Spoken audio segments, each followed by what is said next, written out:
ही आहे श्रद्धा आणि तिची छोटी बहीण श्रुती आणि भाऊ आयुष.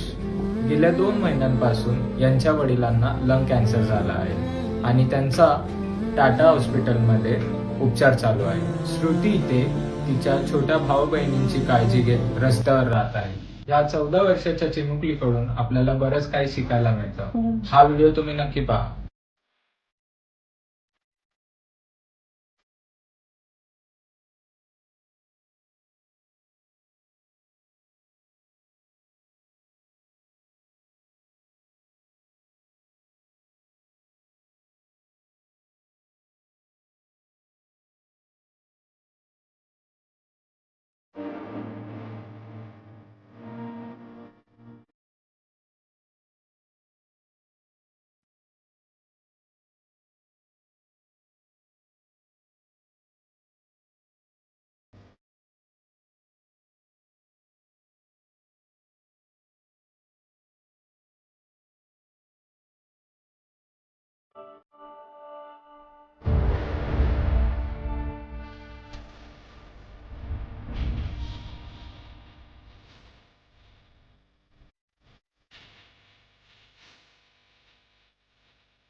यांना आम्ही जे दिलं ते फार कमी होतं, पण जे आम्हाला त्यांच्याकडून मिळालं ते खूप जास्त होतं.